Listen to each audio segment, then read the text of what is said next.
One of the most popular categories of beverage in the world today is soft drinks. Soft drinks can be found almost everywhere in every country, from corner stores to restaurants to vending machines.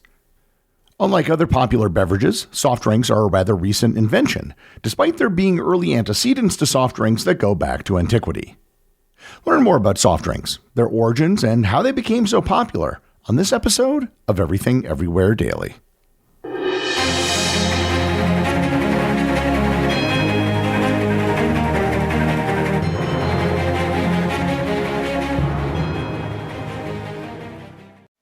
Welcome to Nada Yada Island. Next on Metro's Nada Yada Island podcast. I almost fainted when the 4 new bombshells arrived. 4 free Samsung Galaxy A16 5G phones at Metro. No way. And finding out the 4th line is free. Oh, things got heated. That's wild. Join Metro and get 4 free Samsung 5G phones. Only at Metro. Plus tax. Bring 4 numbers and an ID and sign up for any Metro Flex plan. Not available currently at T-Mobile or have been with Metro in the past 180 days. Everyone is familiar with soft drinks. They may be called different names around the world, including pop, soda, fizzy drinks, mineral, refresco, gaseosa, softies, and aerated drinks, but they're all referring to basically the same thing. Most, but not all, soft drinks are carbonated, and most, but not all, drinks are sweetened. The soft in soft drinks comes from the fact that they do not have alcohol, which is considered a hard drink. The earliest origins of something we might call a soft drink dates back to ancient times when people would often put flavoring in their water. In Mesopotamia and Egypt, flavored water was made with herbs and fruit. Ancient Greeks and Romans sometimes consumed mineral water from natural springs, believing that it had medicinal properties. None of this was very special, and it's most likely that every civilization had some sort of flavored water that they drank. Dropping something into water to give it some flavor is pretty easy to do. The first real jump in taking non-alcoholic drinks seriously took place during the Islamic Golden Age. As Muslims have a prohibition against drinking alcohol, they put a great deal of thought into the creation of good-tasting beverages that didn't have alcohol. One of the most significant contributions from this area was sharbat, from the Arabic word shariba, meaning to drink. It was a sweet, flavored syrup mixed with water or snow to create a refreshing beverage. The concept of sharbat spread across the Islamic world, from Persia in the Middle East to the Indian subcontinent and even Europe, where it influenced the modern treat called sherbet. These drinks were often infused with fruits, herbs, and flowers, such as rose, lemon, pomegranate, tamarind, and mint. The expansion of sugar cultivation under the Abbasid Caliphate, especially in Persia, Egypt, and Andalusia, led to increased use of sugar in beverages. Before this period, honey was the primary sweetener, but the refining of cane sugar allowed for a wider variety of sweetened soft drinks. The introduction of sugar and flavored syrups to Europe through trade and the Crusades contributed to the development of lemonade and early sodas in the 17th century.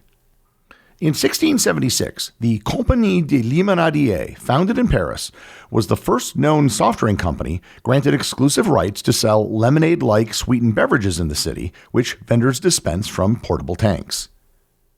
Flavored water was certainly an important step in the development of soft drinks, but the thing that separated modern soft drinks from flavored water was carbonation. Naturally carbonated water had been around since time immemorial in the form of water from natural mineral springs. In 1767, Joseph Priestley, an English scientist who also happened to be the discoverer of the element oxygen, discovered how to infuse water with carbon dioxide, creating the first artificially carbonated water. In 1772, he published Impregnating Water with Fixed Air, describing how to create fizzy water by adding CO2 from a chemical reaction between sulfuric acid and chalk. Swedish chemist Torbjörn Bergman improved Priestley's process by designing the first carbonation apparatus, allowing for the controlled infusion of CO2 into water on a larger scale. His method laid the groundwork for commercial carbonated water production. The Swiss-German jeweler and amateur scientist Johann Jacob Schwepp perfected a method of carbonating water using compressed CO2 gas and developed the first commercial soda water. In 1792, he moved to London, where he founded the Schweppes Company, producing bottled carbonated water, which became a luxury item amongst the British elite. By the early 1800s, Schweppes soda water was promoted as a medicinal drink, often prescribed for digestive issues and general health. By the 1820s to 1830s, pharmacists in Europe and America began mixing carbonated water with flavor syrups to create early versions of soft drinks. Soda fountains became popular in American pharmacies, where carbonated water was dispensed fresh for medicinal purposes.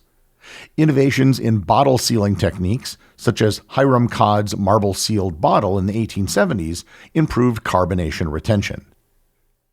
Once you had carbonated water, a way to keep it carbonated in bottles, and flavoring, you had all the ingredients necessary to make modern soft drinks. One of the first drinks that you might recognize was ginger ale. Ginger ale is a carbonated soft drink flavored with ginger root and often sweetened with sugar or artificial sweeteners. It originated in the mid-19th century, with the earliest known version created in 1851 by an apothecary named Thomas Joseph Cantrell in Belfast, Ireland. The modern dry ginger ale style was developed by John McLaughlin in Canada in 1904 with the launch of Canada Dry Ginger Ale. Root beer originated as a medicinal herbal drink made from roots, bark, and herbs used by indigenous North American tribes for their healing properties. Early European settlers adopted these herbal brews, incorporating ingredients like sassafras, sarsaparilla, wintergreen, and licorice, often fermenting them into low-alcohol small beers. By the 19th century, root beer evolved into a non-alcoholic carbonated beverage as pharmacists and soda makers experimented with herbal tonics. In 1876, Charles Elmer Hires, a Philadelphia pharmacist, developed the first commercial root beer syrup, promoting it as a healthful alternative to alcoholic beverages. He introduced it to a national audience at the 1876 Philadelphia Centennial Exposition, and by the late 19th century, bottled carbonated root beer became widely available. The drink gained massive popularity in the 20th century, with brands like A&W Root Beer, founded in 1919, leading the way. Perhaps the most popular soft drink to be developed in the 19th century was cola. Cola is a carbonated soft drink traditionally flavored with a combination of cola nut extract, vanilla, cinnamon, citrus oils, and caramel for sweetness and depth. Early versions used a cola nut, which naturally contains caffeine. Cola originated in the late 19th century as a medicinal tonic. The first commercially successful cola was Coca-Cola, invented in 1886 by Dr. John Pemberton, an Atlanta pharmacist who combined coca leaf extract, which originally contained cocaine and was later removed, and cola nut extract to create a stimulating beverage.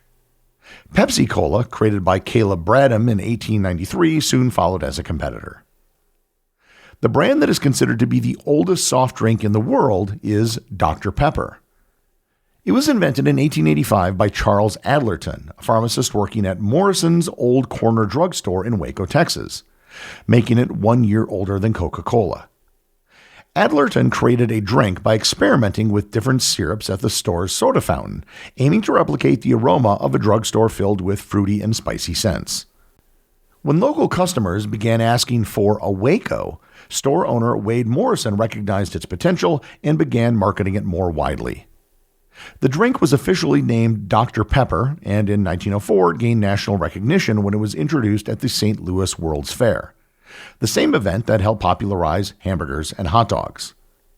Unlike many early sodas that were marketed as medicinal tonics, Dr. Pepper was promoted primarily as just a refreshing beverage with an energizing effect.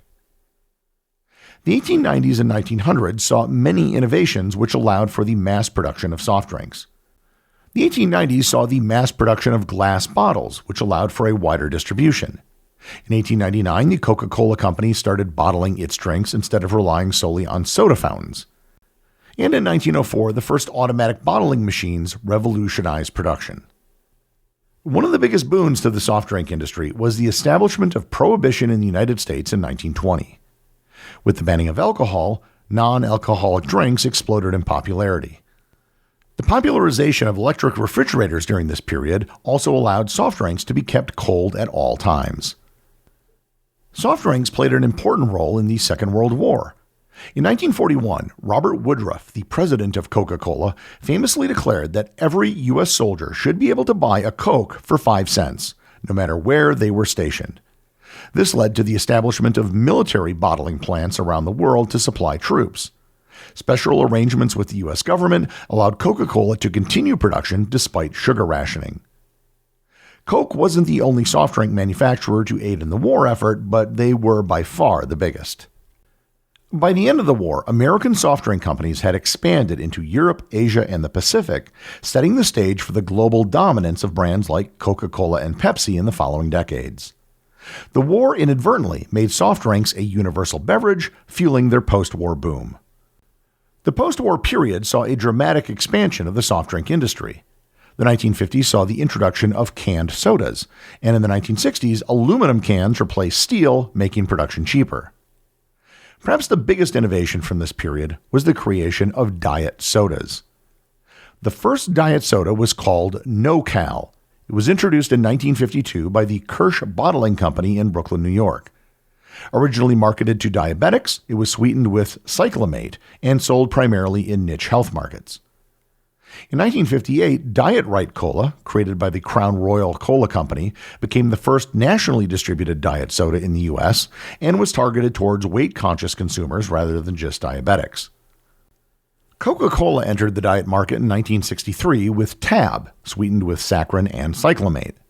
Tab became one of the most popular diet sodas of the era. Pepsi followed suit in 1964 with Diet Pepsi, making low-calorie sodas more widely accepted. In 1982, Coca-Cola launched Diet Coke, which quickly became the best-selling diet soda of all time. In 1983, they adopted the newly approved sweetener, aspartame. Perhaps the biggest trend over the last 50 years has been the global expansion of American soft drink companies. Having traveled extensively around the world, I can say from firsthand experience that I don't think I've ever visited an inhabited area where I couldn't find Coke and/or Pepsi. In the 1950s and 1960s, both brands set up localized bottling plants in Japan and Europe to adapt to regional tastes. In the 60s and 70s, Coca-Cola and Pepsi used franchising models in Latin America and Africa, allowing local businesses to operate bottling plants under their brands. Pepsi became the first American consumer product sold in the USSR in 1972, trading Pepsi concentrate for vodka under a unique barter system. The rise of energy drinks began in the late 20th century, driven by increasing consumer demand for quick energy boosts, enhanced focus, and endurance. The concept originated in Japan in the 1960s, where drinks like Lipovitin D contained taurine, caffeine, and B vitamins to combat fatigue. The trend spread globally in 1987 with the launch of Red Bull, an Austrian adaptation of a Thai energy drink. Red Bull's aggressive marketing strategy, focusing on extreme sports, nightlife, and youth culture, made energy drinks a mainstream category by the early 2000s. Competitors like Monster, Rockstar, and 5 Hour Energy followed, further expanding the industry.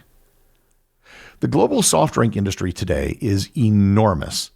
Total revenues in 2025 are estimated to reach $584 billion. Taken as a whole, the soft drink industry would be the 26th largest economy in the world between Ireland and the United Arab Emirates. Despite their broad worldwide popularity, soft drinks aren't without their problems. Soft drinks have been linked to several health concerns, primarily due to their high sugar content, acidity, and artificial additives. Excessive consumption of sugary sodas has been associated with obesity, type 2 diabetes, and metabolic syndrome, as they contribute to excess calorie intake and insulin resistance. The phosphoric acid and citric acid found in many sodas can erode tooth enamel, leading to dental cavities. Additionally, some studies suggest that diet sodas, despite being sugar-free, may still negatively impact gut health, appetite regulation, and metabolism due to artificial sweeteners like aspartame and sucralose. High caffeine sodas and energy drinks can also contribute to heart palpitations, high blood pressure, and sleep disturbances when consumed excessively. Soft drinks have come a long way since ancient people infused water with herbs and honey. Today, it's one of the world's biggest industries. Given the increase in health concerns and the rise of products like energy drinks, we might not know where the soft drink business is going to be in several decades, but it most likely will still be providing beverages for people all over the world. The executive producer of Everything Everywhere Daily is Charles Daniel. The associate producers are Benji Long and Cameron Kieffer. I want to give a big shout out to everyone who supports the show over on Patreon, including the show's producers. Your support helps me put out a show every single day. And also, Patreon is currently the only place where Everything Everywhere Daily merchandise is available to the top tier of supporters. If you'd like to talk to other listeners of the show and members of the Completionist Club, you can join the Everything Everywhere Daily Facebook group or Discord server. Links to everything are in the show notes.